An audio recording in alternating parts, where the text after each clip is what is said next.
Hinduizam. Hinduizam je naziv za veliku porodicu religijskih tradicija koje su se razvijale na indijskom podkontinentu hiljadama godina. Nema jednog osnivača, jednu centralnu instituciju, niti jednu knjigu koja određuje sve u šta svaki hinduista mora da veruje. Mnoge hinduističke tradicije govore o Brahmanu, krajnjoj stvarnosti koja prožima čitavo postojanje. Božanstva poput Višnua, Šive i Devi mogu se razumeti kao zasebna božanska bića, ali i kao različiti izrazi jedne dublje stvarnosti. Zato pitanje koliko bogova postoji u hinduizmu nema jednostavan odgovor. Hinduizam je stariji od formulara na kojima moraš da označiš samo jednu opciju. Važne ideje uključuju dharmu, odnosno moralnu i životnu dužnost, karmu, koja predstavlja posljedice naših postupaka, i samsaru, ciklus rađanja, umiranja i ponovnog rođenja. Krajnji cilj naziva se mokša, to je oslobođenje iz tog ciklusa. Do njega se može stići kroz predanost božanstvu, znanje, meditaciju ili nesebično delovanje. Važni tekstovi uključuju Vede, Upanišade i Bhagavad Gitu, dok prakse obuhvataju molitvu, hramove, festivale, hodočašća i različite oblike joge. Zanimljivost. Reč hinduizam relativno je nov zajednički naziv za mnoštvo tradicija koje su mnogo starije od samog naziva. Hinduizam zato nije jedna staza. Više liči na čitavu mapu različitih puteva koji pokušavaju da objasne isto veliko putovanje. Budizam. Budizam je nastao iz učenja Siddharte Gautame, poznatog kao Buda, približno u 5. veku pre nove ere. Buda nije njegovo prezime, ta reč znači probuđeni. U centru njegovog učenja nalaze se 4 plemenite istine. Život uključuje nezadovoljstvo i patnju. Patnja ima uzroke, među kojima su žudnja, neznanje i vezivanje za stvari koje ne mogu trajati zauvek. Moguće je osloboditi se tog ciklusa, a put do toga opisuje plemeniti osmostruki put. Budisti govore o karmi, ponovnom rađanju i nestalnosti, ideji da se sve neprestano menja. Krajnji cilj naziva se nirvana. To je oslobađanje od pohlepe, mržnje, zablude i ciklusa patnje. Nirvana nije jednostavno budistička verzija raja. Budizam nema samo jedan odgovor na pitanje o Bogu. U mnogim školama postojanje Boga stvoritelja uopšte nije centralna tema. Fokus je na razumevanju uma, etičkom životu, mudrosti i saosećanju. Najveće budističke tradicije uključuju Theravadu, Mahajanu i Vajrayanu. Zanimljivost. Budizam nije samo meditiranje dok pokušavaš da ne razmišljaš o tome šta ćeš jesti za ručak. Meditacija je važna, ali su podjednako važni etika, zajednica, proučavanje i način na koji se ophodiš prema drugim bićima. Budizam ne obećava da će svet prestati da se menja. Pokušava da nas nauči kako da zbog te promene ne patimo više nego što moramo.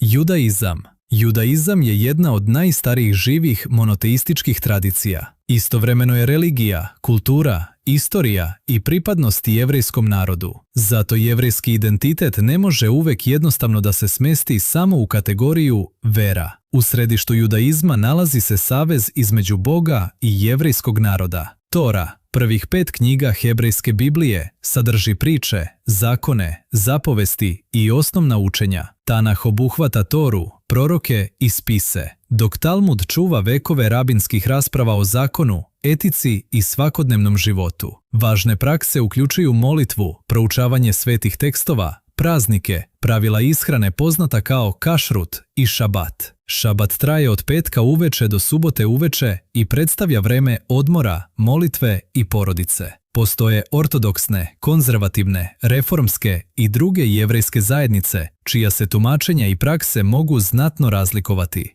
Zanimljivost. Raspravljanje u judaizmu nije kvar u sistemu. Rabinska tradicija često čuva više različitih mišljenja jedno pored drugog. Dvoje ljudi može provesti čitavo popodne raspravljajući o značenju jedne rečenice i oboje verovati da upravo time iskazuju poštovanje prema tekstu. Judaizam zato ne gradi veru samo kroz odgovore. Gradi je i kroz pitanja koja se prenose sa generacije na generaciju. Hrišćanstvo. Hrišćanstvo je nastalo u 1. veku oko života i učenja Isusa iz Nazareta. Hrišćani veruju da je Isus Hristos obećani Mesija i Spasitelj. Većina hrišćana veruje u trojstvo, jednog Boga u tri ličnosti, Oca, Sina i Svetog Duha. Centralna priča hrišćanstva govori o Isusovom raspeću i vaskrsenju. Njegova smrt i vaskrsenje razumeju se kao put pomirenja ljudi sa Bogom i pobjede nad grehom i smrću.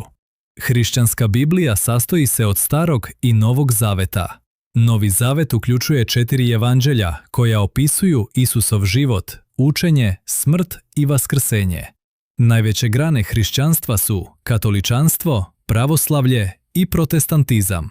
Sve se pozivaju na Isusa i Bibliju, ali se razlikuju u pitanjima autoriteta crkve, svetih tajni, bogosluženja i tumačenja određenih učenja. Zato rečenica "svi hrišćani veruju" obično zahteva nekoliko dodatnih objašnjenja, 3 zagrade i najmanje 1 istorijski sabor. Prakse uključuju molitvu, bogosluženje, krštenje, pričešće, post, praznike i pomaganje drugima. Ljubav prema Bogu i bližnjem nalazi se u samom središtu Isusovog učenja. Zanimljivost: krst nije odmah bio glavni simbol hrišćanstva. Rani hrišćani koristili su i simbole ribe, sidra i dobrog pastira. Hrišćanstvo počinje pričom o učitelju iz malog dela Rimskog carstva, a postaje najveća religijska tradicija na svetu. Islam. Islam je monoteistička religija nastala u 7. veku na Arabijskom poluostrvu. Muslimani veruju u jednog Boga, Allaha. Allah nije ime nekog posebnog muslimanskog boga, to je arapska reč za Boga, koju koriste i hrišćani koji govore arapski. Muslimani veruju da je Kuran Božja objava preneta proroku Muhamedu preko anđela Džibrila. Muhamed se smatra posljednjim u nizu proroka koji uključuje Adama, Noja, Avrama, Mojsija i Isusa. Isus je u islamu važan prorok i Mesija, ali se ne smatra Bogom.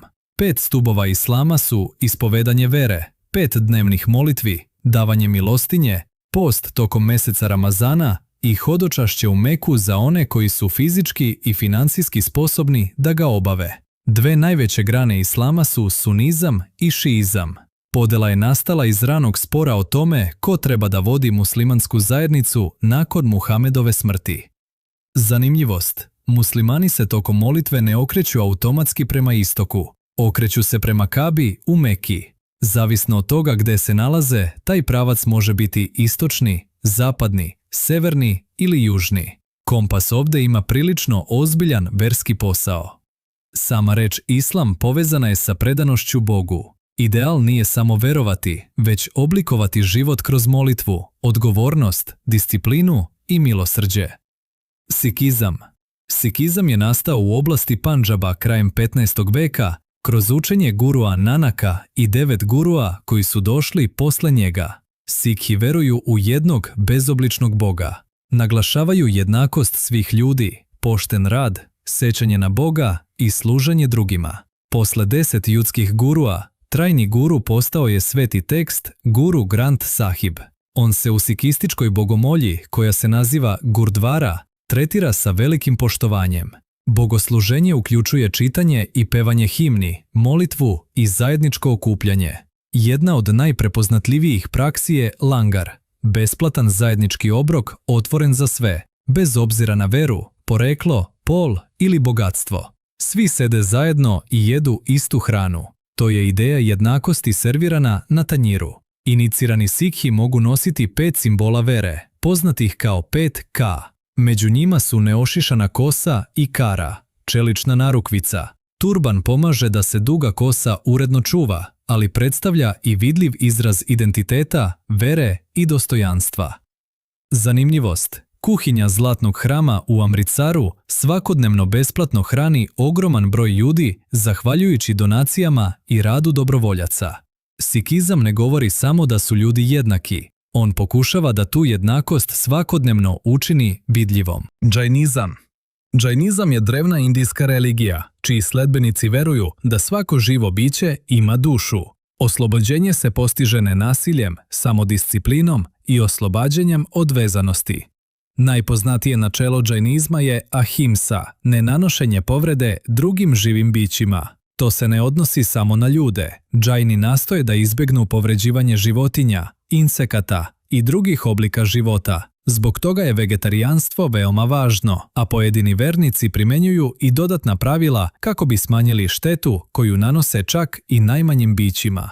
Džainizam ne uči da je svet stvorio jedan bog stvoritelj. Univerzum se smatra večnim. Duhovni uzori nazivaju se Tirthankare, prosvjetljeni učitelji koji drugim ljudima pokazuju put ka oslobođenju. Posljednji među njima u sadašnjem ciklusu bio je Mahavira. Još jedna važna ideja jeste da je stvarnost toliko složena da je nijedna ograničena perspektiva ne može potpuno obuhvatiti. To se često objašnjava pričom o ljudima koji dodiruju različite delove slona.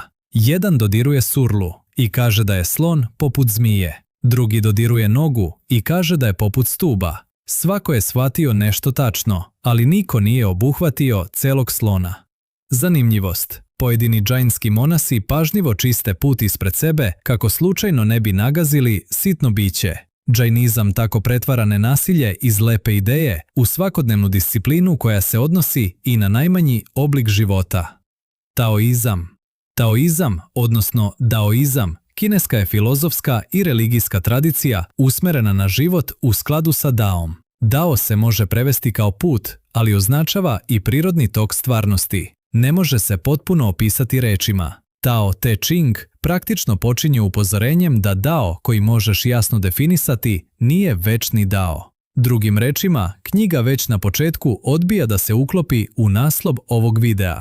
Tekst se tradicionalno povezuje sa Lao Tseom, dok je Zhuang Tse poznat po pričama, paradoksima i humoru. Važan pojam je Wu Wei, koji se često prevodi kao nedelanje. To ne znači da treba ležati na kauču i čekati da obaveze same dostignu prosvjetljenje. Znači delovati bez nepotrebnog forsiranja u skladu sa prirodom situacije. Yin i Yang predstavljaju dopunjujuće sile, tamno i svetlo, mirno i aktivno, unutrašnje i spoljašnje. Oni ne predstavljaju jednostavno dobro i zlo. Svaka strana u sebi nosi mogućnost one druge.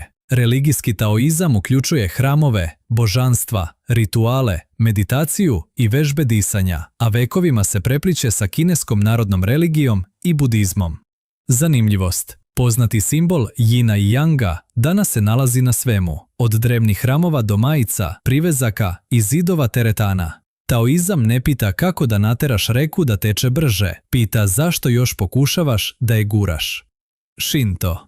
Shinto je autohtona japanska religijska tradicija usmerena na kami. Kami su duhovna prisustva povezana sa prirodom, precima, mestima i različitim pojavama. Nisu potpuno isto što i bogovi u zapadnom monoteističkom smislu. Shinto nema jednog osnivača, niti jednu obaveznu dogmu. Veći naglasak stavlja na ritual, čistoću, zahvalnost i dobar odnos između ljudi, zajednice, prirode i kamija. Šintoistička svetilišta često se prepoznaju po tori i kapijama, koje označavaju prelazak u sveti prostor. Posetioci se mogu simbolično očistiti vodom, ostaviti ponudu, nakloniti se i pljesnuti rukama pre molitve. Šinto i budizam vekovima postoje zajedno u Japanu. Ista osoba može učestvovati u šintoističkom obredu venčanja, a kasnije u budističkim obredima povezanim sa smrću, bez osjećaja da mora da izabere samo jednu etiketu. Zanimljivost. Pojedina šintoistička svetilišta periodično se potpuno obnavljaju korišćenjem tradicionalnih tehnika, zato građevina može istovremeno biti veoma stara kao tradicija i veoma nova kao komad drveta. Šinto ne traži svetost samo izvan ovog sveta, pronalazi je u planini, reci, šumi, precima i pažljivom odnosu prema mestu na kome živimo. Bahaizam. Bahaizam, odnosno vera Bahai, nastao je u 19. veku u Persiji kroz učenje Baha'u'llaha. Bahai vernici veruju da postoji jedan bog, da čovečanstvo predstavlja jednu porodicu i da velike svetske religije predstavljaju različita poglavlja Božjeg vođstva. Avram, Krišna, Zaratustra, Mojsije, Buda, Isus i Muhamed smatraju se Božjim glasnicima. Baha'u'llah se smatra Božjim glasnikom, čije je učenje posebno namijenjeno savremenom dobu. Ova ideja naziva se progresivno otkrivenje. Možemo je zamisliti kao jednu veliku knjigu čovečanstva, u kojoj se nova poglavlja pojavljuju u različitim istorijskim periodima. Važna bahaistička načela uključuju uklanjanje predrasuda, jednakost žena i muškaraca, univerzalno obrazovanje, sklad nauke i religije i težnju ka globalnom miru. Bahai zajednica nema sveštenstvo, njenim poslovima upravljaju izabrana tela. Zanimljivost, bahaističke bogomolje imaju 9 strana i otvorene su ljudima svih religija. Broj 9 simbolizuje celovitost i jedinstvo. Bahaizam različite religije ne posmatra kao suparničke timove, već kao uzastopne časove u dugom obrazovanju čovečanstva. Ovih 10 tradicija, naravno, ne predstavljaju doslovno svaku religiju koja postoji. Nismo obuhvatili zoroastrizam, konfucijanske tradicije, nove religijske pokrete, niti veliki broj afričkih, američkih, australijskih i drugih starosedelačkih tradicija. Čak je i svaka religija koju smo pomenuli dovoljno velika za poseban video. Religije se razlikuju u tome šta smatraju božanskim, kako razumeju čoveka, šta dolazi posle smrti i kako bi trebalo živjeti. Ali pitanja koja postavljaju često zvuče veoma slično. Zašto postojimo? Kako da razlikujemo dobro od lošeg? Kako da se odnosimo prema patnji, smrti, prirodi i drugim ljudima? Razumevanje neke religije ne zahteva da prihvatimo njena verovanja. Zahteva samo da je prvo predstavimo onako kako je njeni sledbenici zaista razumeju, pre nego što odlučimo šta o njoj mislimo.